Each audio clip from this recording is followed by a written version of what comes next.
high-tech oils, available from Auto One, Sprint Auto Parts, and all leading independent auto stores.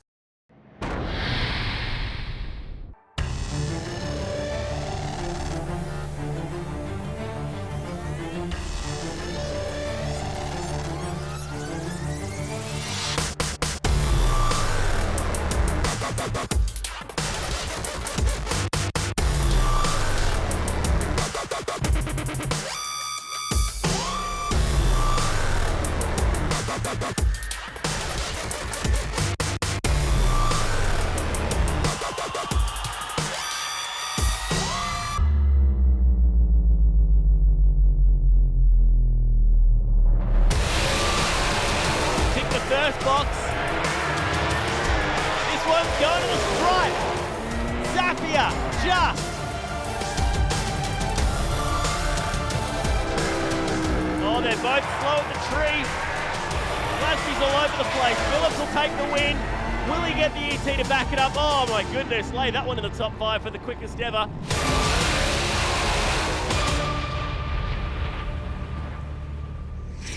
Hi everyone and welcome to today's show where once again we're coming to you from the panel. Unfortunately we were washed out at Nitro Champs in Sydney Dragway last weekend, but that doesn't mean the action is not going to come. Plenty to talk about today because we're entering the last part of the season now, just one event coming up at the Winter Nationals. Here's what's coming up on today's show. Coming up on today's show, we catch up with ANDRA CEO Malcolm Bully on his thoughts on where Australian drag racing is heading. The change that we're going through at the moment has been probably overdue for a period of time.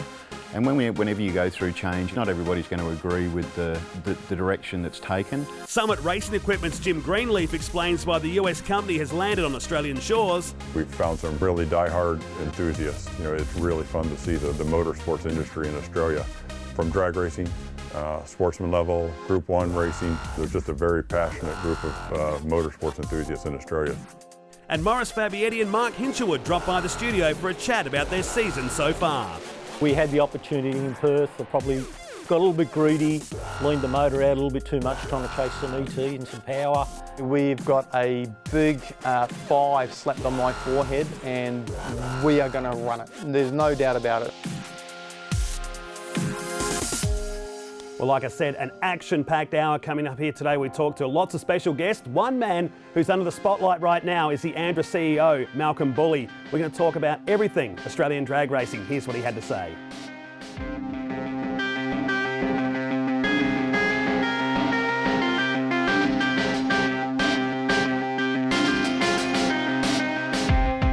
Why did I take the position of CEO as ANDRA? My God, been involved in drag racing for 25 odd years as a spectator, as a competitor. The last 20 years I've competed in modified, went up to comp and then top comp. I have a fairly extensive background in banking and finance before I got into motorsport, and I felt like a bit of a sea change back then. And then this role came up. I'd been involved in ANDRA and drag racing for many, many years and seen the ups and downs and the movements. I suppose the last 20 years have been fairly consistent right up until the last 2.5 since I've been here. ANDRA was what it was at that stage, and the growth potential that we had, I'm not 100% sure whether we actually took advantage of growth within this country and what drag racing could be. The change that we're going through at the moment has been probably overdue for a period of time.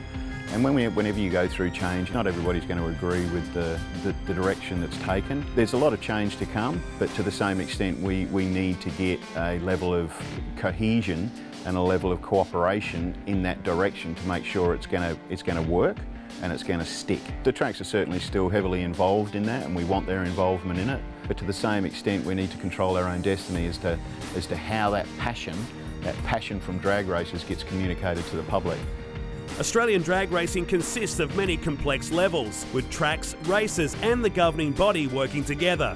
But finding perfect harmony can be challenging.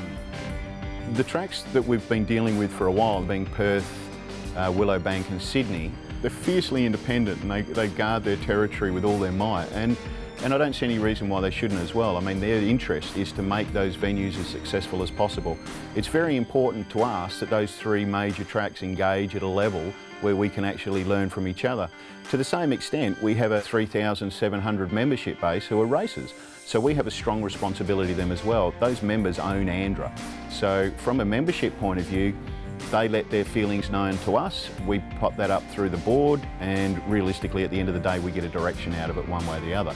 If you have a very short train and you leave one of those links out, you've got breakage. So you can't leave any of those links out, but to the same extent you can't necessarily give everybody what they want today. You know, that's why strategy is so important, and actually understanding and putting in place a plan that everybody sees as the agreed pathway for the sport over the next few years. Earlier this year, news broke of USA sanctioning body IHRA's possible involvement in the direction of Australian drag racing. But is Australia big enough for the two? There's been recent stories around in regards to an American sanctioning body coming into Australia. It would split the sport in half. We've seen it happen in New Zealand.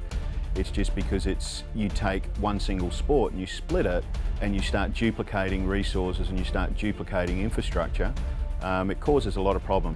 So it's pretty important to us that we get a good understanding with tracks as to what they want, as to what drove them to contact alternative sanctioning bodies in the first place. So it's the relationship between, you know, ANDRA and a couple of tracks in regards to how do we manage this going forward without having to damage the sport.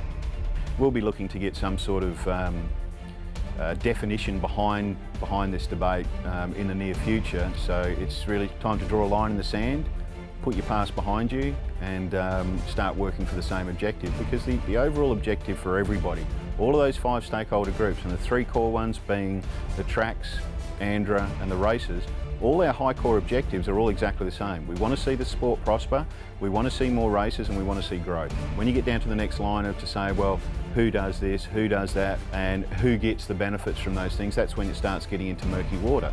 But if you have an agreed and defined plan in the first place where everybody understands their role and everybody understands what they're going to get out of it, you avoid these problems. So we've got to get away from the general discussion into more formal planning, positive strategies that measure everybody's benefits and make it happen. Communication has been a long-standing issue. Our level of communication, in other words, the frequency, is lifted by about 300% to 400%. So we're sending out more articles, we're sending out newsletters, we're doing all these types of things. But that's of a quantitative nature. What we do need to do is to actually find out what hot items want to be discussed and want to be communicated. So we leverage heavily off our DCs. We've got divisional councils in every state, and it just allows you to have a conversation with somebody that allows you to understand the conversation as opposed to an email. Communication across the board, we're stepping it up, we'll continue to step it up, but we need to go on the qualitative nature now, not the quantitative. The transition back to the traditional calendar has been difficult this year, but the recent cancellation of the Santos Super 3 and Nitro Champs events have dealt a harsh blow to the tracks, drivers, and most importantly, the sport. So what's the solution? Cancelled events due to weather predictions, absolutely diabolical for us. It is a track call. We try and help as much as we can as far as input, but rain and weather effect, it is our biggest enemy. There's absolutely no doubt about that. Cancelling them before the actual event is due, 3 or 4 days, it's a tough call by these guys. Do you wait until people turn up, spend the money on flights, actually set their gear up and then cancel it? Or do you try and give those teams the best possibility of either returning or not leaving in the first place? It's a tough call. There's no winner out of it. The sport loses because we lose an event. This year, especially this season, which is a very, very short season, we needed to put a 6-month gap to get it back to a financial year, which is fine. But losing an event, and losing 2 events, which we've lost already, it's certainly going to be posing some problems. We've got a board meeting where that'll be high on the agenda as to what to do with the championship season. It's very, very difficult because some people have put the effort in. Other people have had that opportunity taken away from them. So it's a unique situation with a 6-month season for a start, and then losing 2 events makes it very, very difficult. So that'll be I'm sure it'll be a robust discussion that we have at the board table. Sponsorship is certainly something that needs to change. We can't just go to somebody and say, hey, you want your name or sticker on the side of a car. We need to go way beyond that. And some of our races, especially, and some of our tracks are doing it incredibly well. We need to become a business partner with those sponsorships. 99% of the sponsorship funds and products that we generate go either directly back to the racer or go into some sort of promotional exercise. So it's very important for ANDRA to remain a not-for-profit, and it's very important for us to generate sponsorships and benefits, not only for the racers but for the venues as well. Drag racing, like all sports, relies on television to attract sponsors and the fans. So with the arrival of social media in recent years, access to results is more instantaneous than ever. So what is ANDRA's long-term plans on broadcasting? Obviously it's prime. I mean, it builds awareness and it also touches our existing fans. Television, as far as delayed telecasts and things like that, are becoming more of a history piece because people know the results. So you can either take it as a historical piece of what actually happened at the event, which is very entertaining, or you can put it out there as live. Live streaming, I think it's here, and we've got to work out a way of getting that to happen. Obviously there's fear from tracks in regard to live streaming will take away bums on seats. So that's a valid fear, and it's certainly a valid concern that we need to answer in one way or the other. Some ideas in which to cater to that may be a level of delayed live streaming. I mean, delayed live, it's sort of contradictory, isn't it? But access to the track on a subscription basis where people can actually see what we're doing in the comfort of their own home. And that's got a problem for drag racing in regards to the television or visual experience on an iPad or something of the sort is nowhere near what it is at the track. We know that. The physical experience you have by being there is completely different to watching it on television. But the sooner we get that actually happening, the better. We need to work out the problems, we need to discuss those potential issues and get to an agreed solution very quickly.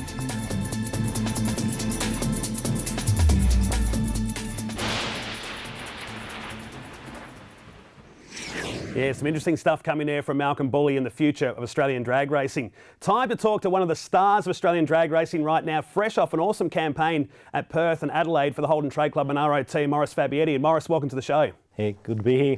Now, you've come off a great start of the championship, 581 over in Perth this year. It's been a place that's been happy for you. Yeah, look, the Holden Trade Club Monaro's finally back on track again. We had a couple of lean years there and trying some new things that didn't work. But we're back on track now and got a fantastic race car. You've been around the sport for a long, long time. I mean, at the nicest possible way since the late 70s. You've seen the ups and downs. Give us some of your highs and lows of the sport. Look, it was great racing Calder back in the early days, and even Willowbank. You know, we had some fantastic crowds then, but they're slowly dwindling. You know, I don't know what the answer is there, but you know, things have changed certainly. Lows, probably crashing the car at Mildura at a Slamfest meeting. We worked, I think, 3 or 4 weeks, hell for leather, Murray Anderson, Wayne Top, Rob Grucci, Tony Heasley, all the crew. We went for it, got the car ready for Sydney and qualified and actually beat Zap in the final. So that was probably the biggest highlight. The sport in general, it's been talked about a bit in the past. Door Slammer, I think at the moment is probably the strongest. If you want to put next to top fuel with top alcohol, you guys are really banded together. But how are we going to take down the likes of John Zappia? I'd like to know that myself. But look, we had the opportunity. In Perth. I probably got a little bit greedy, leaned the motor out a little bit too much, trying to chase some ET and some power, and the engine give up the ghost probably about 1,000-foot mark, and John only just sneaked by. So he's not unbeatable. We all know his lights aren't fantastic, and his performance, sure enough, sometimes he pulls a blinder out, but lately his car's been playing up a little bit. You know, it's really good sometimes, but sometimes it's very untidy. Thoughts about the first round of the championship? Everyone went in on a brand new championship year. Then Zap come out and did the first 60 in championship contention. How do you respond to that now when some of the guys haven't got to the 70s yet? Look, you got to run your own race, you know. Door Slammer, yeah, sure, you can run some blinders in qualifying, but qualifying's not race day. You've got to be consistent. Grant O'Rourke's proved that. You know, he hasn't got the fastest car out there, but he just gets out there and runs his 60s, 90s, and he's got to the final, he's won a meeting, and that's what you've got to do. Do your own race.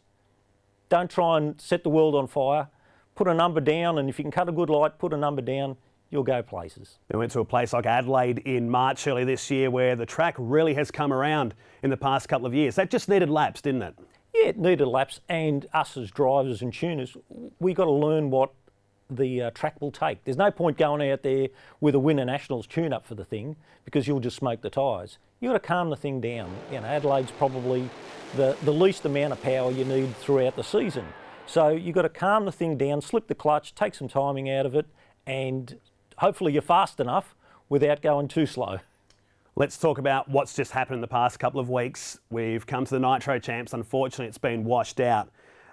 What are your thoughts on this? I mean, we've had events get cancelled. We don't hear the word postponed too often in drag racing. What's your thoughts? Do we need to start having a plan in place to get races done? Because it must be a massive strain for teams like yourself and your sponsors in Holden. Yeah, look, it's hard to coordinate, you know, getting all your crew and your car and that to a race meeting, but, you know, at the end of the day, we've all got some pretty big sponsors, and, you know, we've got to explain to them what's going on, and they don't understand this. Oh, you got rained out, pack it up, go home, forget about it. You know, they pay us to go racing. We need to, you know, get the scores on the board. They want to get their name out there in the public eye. So by just cancelling an event makes it very, very hard for us as racers. Particularly because it's your home event. Yeah, well, that makes it even worse. Makes it good, whereas it doesn't impact on us. All right, it got cancelled. You know, we didn't lose airfares, we didn't lose accommodation, but you know, for a lot of races, you know, Zappia got all the way to Port Augusta and had to turn around and go home. So for guys like that, they probably lost a lot of money. And if you look out today outside your window, particularly if you live locally here in Sydney, it's beautiful conditions. What's the championship mean to Morris Fabietti to win a championship? Look, you don't really get a lot out of drag racing, you know. It's a big high, it's a big ego rush, you know. But to you know, to go to Holden and say, you know, hopefully this year we'll finish second in the championship, that's great. They'd love to see a number one on the car, but there is only one winner in drag racing. A lot of losers, there's only one winner. So yeah, championship's great, but you know, we've been doing it a long time. Maybe it's time to change the tide a little bit. Maybe we need to go at a different format. It's something that we all need to talk about and sit down and see what we can come up with. I'm glad you say that, because that was my next point. I was going to bring up the fact, maybe do we need to look down the path of just having events as other forms of motor racing have done now? Maybe go away with a championship when we're faced with adverse conditions like we've seen. Do we need to go to say, right, this is event 3 of the championship, or event 3 of the year? Whoever wins is going to get gold, silver and bronze medals perhaps. Yeah, at the end of the day, we're outdoor entertainment. You know, the championship's great, but does the crowd really care about who's winning the championship and where you finish in the championship? They want to see drag racing. So maybe we do need to change this format and bring it to a short, sharp show. And how many people have we seen over the years take to a drag racing event like the Nitro Champs or the Winter Nationals coming up in June, and the newbies get blown away by how cool it is? How can we translate that to fans who haven't seen it before? Short, sharp show. You know, I think that's what we've got to get. You know, 3 qualifiers, 3 rounds of racing. It's long, it's drawn out. You know, we're 2015. Maybe it's time to change the way we race and get with the times, you know. People don't want to sit out there for 8, 10 hours. You know, they want a 3, 4 hour show, high intense, high impact, and walk away happy. You talked 2015. The future is now. What is the future for Morris Fabietti? Well, hopefully Holden sign up for another year. That's due in a month's time. So hopefully with the results we've had this season, that the car's in a good spot. I've got to learn to drive again. It's spent a lot of years with tyre shake, and that kind of puts you off as a driver. So now I've got to get that out of my mind, get into cutting some good lights again, tune the car properly, and I've been doing that lately, but I think I've left a bit on the table as a driver. But you get more confident in the car. When it doesn't shake, the more laps you do, the more confidence you get in the car, and it's just so much better to drive. What would be the ideal championship calendar for you to race? You talk about then, you know, getting through different stages of tyre shake and getting more laps down the track. And what's the perfect calendar for a drag racer? Look, you know, in the next 12 months, I think we've got a race meeting every month. That makes it hard for us because we need time to pull the car completely apart, check the chassis, check the driveline, work on your tow car, work on your trailer, your semi, that all needs time and money spent on it. At racing every month, that makes it very hard, I think if we raced every 3 weeks over a 8-9 month period would be a lot better than racing once a month. So you think, so perhaps we set up 8 rounds over 10 months in a championship year to keep the frequency, because the big thing we have is we started championship back in January, then we had nearly 2 months before we raced in March, and now it's going to be June before we race again. The frequency to the media out there is hard, and I guess for your sponsors as well. Oh, most definitely. Well, Morris Fabietti, we're looking forward to seeing you at the Winter Nationals in a couple of weeks' time. A track that's been good to you. What are you hoping for up there? Look, we've got some new things I can try. I really want to finish second in this championship. I need to do it for Holden. So there's some things I want to try. Willowbank's usually a great track. The weather should be good. The air will be fantastic. I just got to make the decision whether we try and really outrun John or run with him, or just go out there and try and get bottle number 2 away, and then maybe try something. Something I'm going to have to make a decision on the day. Maybe probably get in the field first, make sure we qualify, and then we'll try something for the last 2 qualifiers. And it's a short gap between that round and the start of the new championship, the 2015-2016 championship, where we head to the heat of Darwin. Yeah, and the midgies. Yeah, it's there's no off season, and that's the thing. We're going to finish in June and we start again in July, and then we've just about got a race every month. So it's pretty hectic. Well, I'll let you get some rest, because I know we've only got a few weeks before the Winter Nationals in June at Willowbank Raceway. Well, Morris, thanks for your time today and good luck at the Winter Nationals. Thanks, buddy. Looking forward to it. Yeah, we are too. The Winter Nationals up there at Willowbank Raceway in June. Don't go away, because after the break, we're going to talk everything Summit Racing Equipment Sportsman Series racing. Stick around.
Well, welcome back to the show as we take a look at ANDRA drag racing so far in season 2015.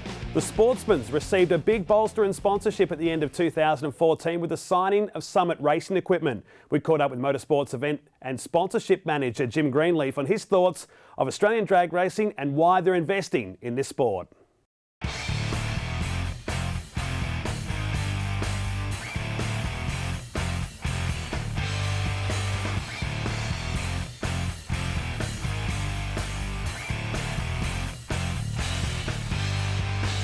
We came on board with ANDRA in 2014 as an opportunity to get involved in the Australian market.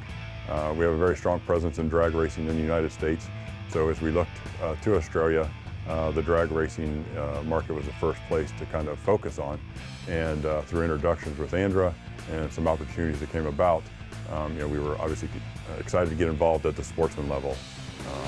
So just kind of put together the Sportsman Series, and as things continue to grow, we're looking forward to being a part of that. I've been with Summit for 19 years. I actually started in our retail store. The supervisor, the manager there, did a lot of the local sponsorships, so the local tracks, local programs, local series, and then about 6 years ago progressed up to a national and now international level. You've got a company full of enthusiasts who love what they do. There's so many different markets that we're involved with from drag racing, circle track, obviously muscle cars, street rods, truck, off-road. Everybody in the company has some enthusiasm in one of those markets, if not all of them, from the guys on the phones, guys and gals on the phones, to internet, advertising. It's really a company that just that loves motorsports, and we're very excited to be doing what we're doing. From an international side, we have not really put a program together at an international level. Europe is another area that is very enthusiastic about motorsports, particularly Sweden. So there's definitely a strong market there for U.S. muscle cars, and then obviously Australia also. So it's very exciting to be a part of putting together this international program that really speaks to our tagline, the World Speed Shop. Business Development Manager for ANDRA, Jennifer Harrison, is also excited to see Summit join our championship. Yeah, we're very proud to have Summit Racing Equipment come on board with us this year and for the next 3 years in total. This opens up a huge amount of opportunity for us, exposing us to worldwide. Summit Racing Equipment being the World Speed Shop, we'll be able to get our name out there in a lot more places, and having a company like Summit Racing Equipment come on board and support us allows us to show to our racers that we are focused on building this sport and growing it to the level that it needs to be. As a business development manager for ANDRA, I came on board with a new role. They hadn't had this area before. Identified the areas where we could grow, had a look at the partnerships that were in place and how we could evolve that. We were very lucky in having Crow Cams come on board. First off, to support us. Crow Cams have been big supporters of drag racing over many years, and shortly after, High Tech Oils also came on board and supported us through our first year of getting out there. Bringing on partners such as Crow Cams, High Tech Oils, recently Snap-on Tools, Arthur J. Gallagher and Summit Racing Equipment. This has really given us the tools needed to be able to go out and show Australia what it is we're all about. The thing about drag racing that I like and I was most surprised about was the sheer power of it. We've got the tagline of the most powerful motorsport on the planet, and we own it. It really blew me away when I was at Sydney Dragway for the first time to go down to the start line and be in between two top fuelers and to feel, hear, smell the whole power of what these amazing machines can do was incredible. And I thought at that time, being involved in motorsport for 14 years, if I didn't understand or had no perception of how big it was, how many others don't? So once I'd experienced drag racing, I wanted to go out there and fly the ANDRA banner wherever I could. Obviously, having made a lot of relationships along the way over the years with different types of racing, again, circuit racing, hill climbs, drift and so forth. I was quickly getting on either social media or phone saying, guys, check this out. I'm coming to Perth with the series, or we're going to Sydney. Come out and experience what it is we do, because it's pretty amazing. A massive US company involved with Aussie drag racing like Summit reflects the belief they have in the grassroots drag races, the lifeblood of the sport. The program with ANDRA is a 3-year deal. We're in year 2. We're very pleased with where it's going. I think we've really just begun to kind of scratch the surface of working together from the sportsman level. How do we grow the sportsman racers? One of the exciting additions this year was Top Sportsman. That's a class that we've seen in the United States just explode over the last couple of years, and to see them bring that into the fold was very exciting. That sportsman, grassroots racer that's kind of at the top of the level with some of the fastest door slammers out there. So again, a great addition for the sport. We've got some opportunities to give back to the racers going forward. And again, just we're looking at a very long-term partnership here. We're looking much further than 3 years. We kind of got our Australian connection through kind of sales data that we had some sales, had some decent sales, and they were continuing to grow over the last several years. And it kind of come up on the radar that here's a growing market. And as we've investigated more into the market, we've found some really die-hard enthusiasts. It's really fun to see the motorsports industry in Australia, from drag racing, sportsman level, Group 1 racing, street cars, burnout contests. Some of the stuff we've seen is really exciting to see the enthusiasm to the outdoor shows during the summer, the indoor car shows. There's just a very passionate group of motorsports enthusiasts in Australia. So it was something that definitely came up on the radar that, what are our opportunities to get involved in the Australian market. The program with ANDRA has helped educate us on what the Australian enthusiasts want. We constantly communicate back and forth. We've asked them to keep us in tune with what their racers are asking for or need that we may not. Or I think the biggest thing is educating the racers on what we have. Our lines are, we're well over 1,200 lines of parts now and vendors. So it's tough to get all that out to the racer, in a small catalog. So the feedback is back and forth between the two of us. We help them, they help us, and we're excited that we can help grow the sport. Meeting in person and visiting events here has given Summit and Jim a clearer indication of how to grow the sport in Australia. I was recently attended the event in October last year in Sydney, and got a chance to walk through the pits and speak with several of the racers and meet up with even the champion, Matt Forbes, who spent quite a bit of time with me and was excited to see that we were on board. And again, it's that back and forth communication has been very positive. So feedback through being here, feedback through social media, emails, it's been a very well-received program that we've put together. As far as the history of Summit Racing, it goes back to our owner, who's an enthusiast, who started out the company in his garage. And we've steadily grown over the last 45 plus years to the World Speed Shop. As we talked about just the expansion of the company, it comes back to, again, to the internet and making things much more available to people. The world has become a lot smaller. We've been, from our website, we've put a lot of resources into having the best website and customer experience that we could put together. For Summit, the core business has grown from the V8 market. But as things have progressed and technology has advanced with the 4 and 6 cylinders, there's obviously a huge market there for those engines. And as things continue to advance, whether it's turbochargers, nitrous, all that sort of stuff, the timing and the mechanisms that continue to advance have made those markets a very important part of the business. Although it's early days in the partnership, both Summit and ANDRA have big plans for next season. The next exciting thing that we'll be launching hopefully in the next couple of months will be the reintroduction of the contingency program. Early 2000s was the last time ANDRA Drag Racing saw the contingency program, so we've been working to put that program back together, and Summit Racing Equipment have been instrumental in this program as well, getting it up and running with their current payouts that they have started, and obviously the catchment of other businesses that will assist us along the way as well. So the contingency program will be our next step, another way of giving back to the racers, how they can benefit from coming on board with that program. It's currently run in the US quite successfully. It's where sponsors can, I guess, get in at a lower level and choose to support a couple of brackets or all of our brackets by where the racer will purchase a product, they will get hold of some decals, put them on their vehicles, run the stickers for the event, and if they win or if they come into second place, they can actually pick up prize money. That opens up a lot of opportunities as well. And for racers who are running multiple stickers, that means that could cover their tow money for the weekend. So it's just another way that we're looking to give back to the racers. The timing to get involved was very good from what we were looking to get involved with, from where they're looking to grow with the sportsmen. It was just one of those kind of perfect storms where we all kind of met up, and it's been a great partnership so far. We're excited about the program we've built with ANDRA from our base. There's obviously room to grow. Contingency is a big one. That's a huge benefit to the racer. This year we do pay out to the winners, so I think this is a start. We're obviously looking to bring more companies on board. The bigger we can build the contingency, the better it is for the racer.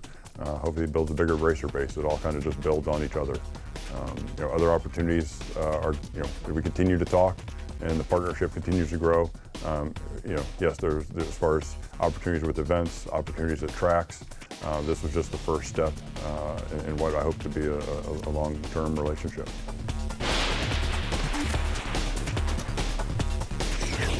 Jim Greenlee from Summit Racing Equipment there, a massive investment for those guys to get involved in the sport of Australian drag racing. Well, don't go anywhere because right after the break, we're going to catch up with one of the new stars of top alcohol racing in Mark Hinwood. Stick around, more to come.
Well, welcome back to the show. We're still talking ANDRA drag racing here today on the show, and Top Alcohol is up next, and a debutant in last year's championship joins me today, Mark Hinwood. Great to have you on the show. Thanks, Matty. Great to be here. Now, you've got a great story. One, you come from New Zealand. Tell us about this story. Have you got to Australia? Yeah, sure. So 98 Winter Nationals was on. A bunch of Kiwis, as they do, made the trip. Loved the show so much, loved Australia, decided I had to move. So flew back home, put the house on the market, and basically packed my bags and actually moved. Mum thought I was having a nervous breakdown at the time, 15, 16 years later, and absolutely love it. It's a massive commitment for anybody to pack up their lives and move to a different part of the world and that. What was it like to race in New Zealand before you came to Australia? Absolutely. So I ran a little altered in New Zealand. I was the 98 rookie of the year. Ran a nice little track, Mary Mary drag strip. Great bunch of races down there. Just great times, really good times. Old school style drag racing at its best. What about when you moved to Australia in the recent past? What did you race before this awesome Top Alcohol connection? Yeah, so I've got the same car actually, which is actually an ex-alcohol altered. Ran that in a modified, and unfortunately at the time of moving, Western Sydney Dragway hadn't been opened. 2004 I think that actually opened, and I was at the gates ready and waiting to go, and haven't looked back. Now, I love this next piece because the Sainties have been an institution in Australian drag racing now for a long, long time. And all of a sudden, Mark Hinwood pops up in one of their cars. And how did this come about? Yeah, so basically Norm and I were having a sherbet or two, and I realised he was building a car, and I just popped the question. I basically just said to him outright, who's going to run the car, Norm? I'd love a shot at it. Can I drive your funny car? And believe it or not, he turned around and said, you think you can do it? I went, I can definitely do it for you. And he said, yeah, you've got the seat. So here we are, driving amongst with my peers and having an absolute blast. What was the feeling like when you jumped behind the wheel of that car at your first event at the Nationals last year? Yeah, it was pretty daunting. I mean, you've got 3,000 horsepower, you've got a fiberglass body that drops down over the top of you, you're in a Dash 20 5-layer racing suit, you're buckled in there really tight, your crew guys swing on those harnesses to a point where you almost can't breathe, and then they drop the body down after firing the car up, and your crew chief says, come with me. into the water box, burnout. It is phenomenal, absolutely phenomenal. I mean, what an absolute gift Norm's given me to be able to drive his race car. Obviously, Norm Saney is sight impaired, hence the name Saney, the blind obsession. Blind coming from Norm obviously being legally blind, and obsession, he's pretty obsessed. Because you bring up obsessed, and that's probably the best way to describe the Sainties, because they do it all their own way. It's quite a unique setup, isn't it? We are. So basically, unlike other teams that can just go and buy an engine part, buy a tune-up, the Sainties actually have to make it from scratch. So the Saney billet 3-valve engine starts off life as a 400 kilo solid block of aluminium. And when it's finished, the block weighs 35 kilos. So think about that. Yeah. Then chuck on the cylinder heads, they manufacture the crankshaft, they manufacture the conrods, they do all the valve train, the rockers, all the external parts, the oil pump. Shucks, they've made diffs, they've made injector hats. There's not much they haven't made. So that takes time. You've got to build inventory. So for nearly 7 years after testing in the original alcohol car, Norm has put together a fantastic package for us. We've got an absolute arsenal in the shed, and we are ready to turn this baby on, and it's gonna go. Well, up until last week, we would have been racing at the Nitro Champs. How did you guys take that, being a home event? Yeah, absolutely. So we tested just leading up to that. Half-track times are looking very, very favourable. We have been trying to get the crew driver element sorted out, and that takes a little bit of time. We are a fairly new crew as far as new crew chief, rookie driver. We can't go and buy a tune-up, Matt. You know, we are literally going down the road by ourselves. We can't make a phone call. We can't phone a friend. We can't do any of that. We just have to learn, and it takes time. But we are ready. Give me a snapshot now of how you see Australian drag racing right now.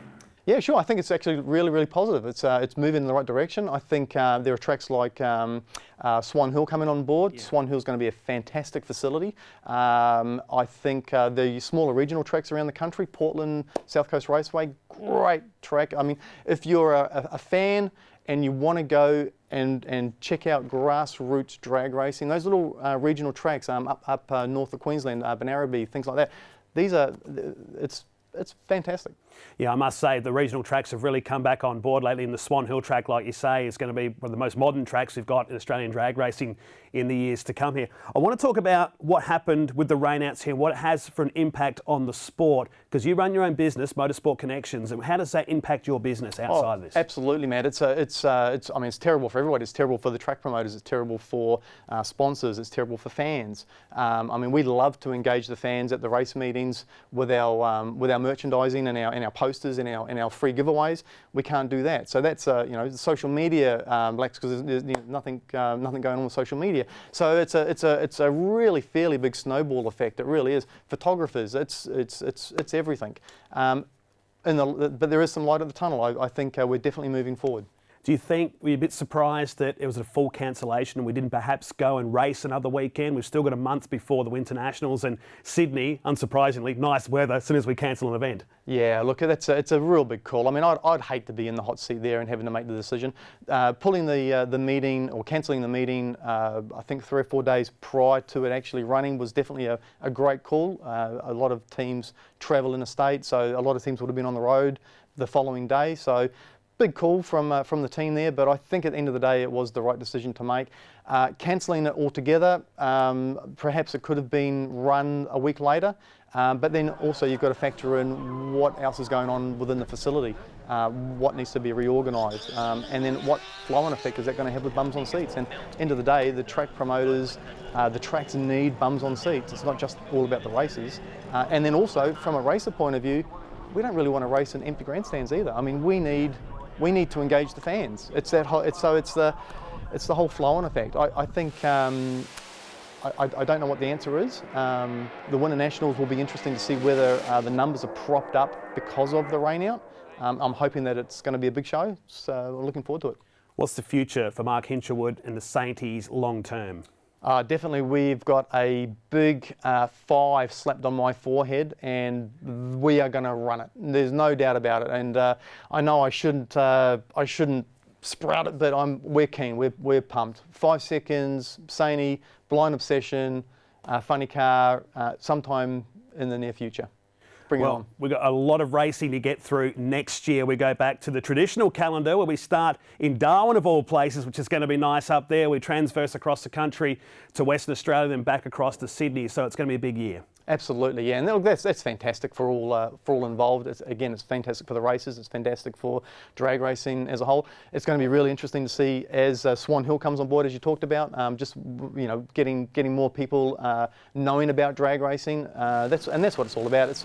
Drag racing is one of those sports that you need to breathe it. You need to see it. You need to feel it. I mean, it gives me goosebumps just thinking about that sort of stuff. I mean, having a crowd in the pit area when you fire these monsters up, it is absolutely phenomenal. And there's not much motorsport out there where you can actually do that anymore. In particular for the regional areas too. Absolutely, yeah, absolutely. Mark, we're going to have to kill it right there, but thank you for coming on the show. Looking forward to seeing you guys next season. I'm not going to see it at the Winters, but looking forward to next year's championship. Fantastic, thank you for having me. And please check us out on Facebook, and that's all I've got to say. Well, we've spoken to a few drivers today about their thoughts on the future of Australian drag racing, but it's time to talk to the ANDRA CEO, Mal Bully, on his thoughts of the future of Australian drag racing.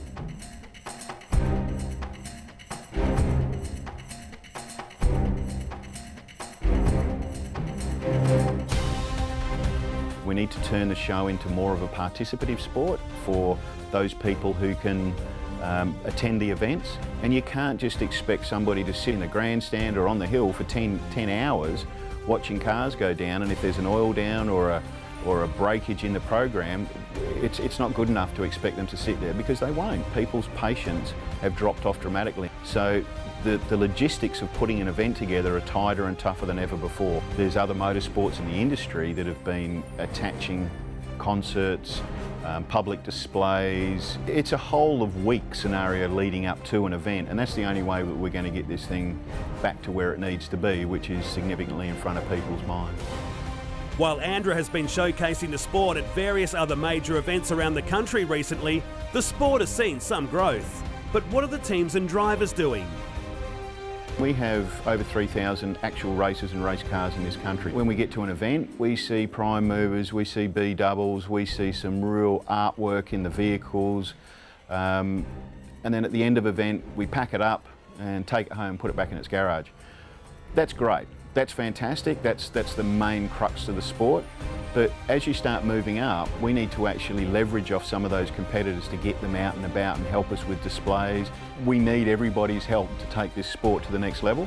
In the past, we've converted anywhere between 20 and 25% of people who attend a display into a ticket purchaser attending an event. The ultimate would be if they were following their preferred racer, so that racer can build a fan base. That's really, really important, because like a football team, people follow teams, people follow their team. And in drag racing is no different at the top end. It's very important to us to get those figures and those profiles out to the public so that these people start become recognisable outside of an event. Victor Bray was a classic for probably a couple of decades there. He was the most recognisable, and you could argue the point that he's still the most recognisable drag racer out there. Victor's got an incredible way with public speaking and talking to people, and we want to encourage that. We've got to get those faces, we've got to get those profiles out there to the public and actually get them to follow and build a fan base. The promotional truck as a whole, I mean, the truck looks like $1 million, believe me, it costs well and truly under 100,000. We founded an auction. We called on a lot of friends and sponsors to do certain things. It gets back to that whole awareness model. I don't believe that the average person on the street, the majority, know what a top fuel dragster is. I think we need to sort of undo that belief that everybody knows what a top fuel dragster and what drag racing is. So if we can't get the audience, that new audience to the track, then we have to take the sport to that audience. So the whole idea of that promotional trailer, it's a tool to educate people on drag racing prior to events and outside of events.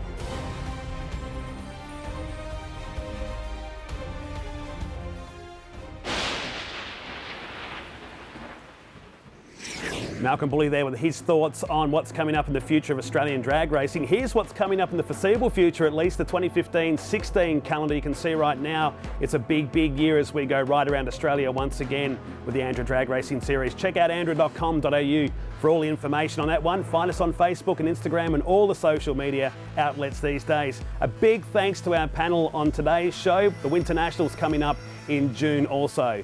For the panel, I'm Matt Nolte. We'll see you soon.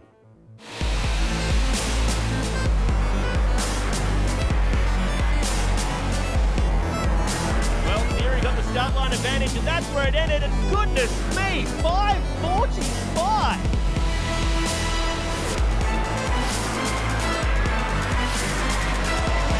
Phillips gave him a head start, and he chased him down with a 44. Alcohol is on point this weekend.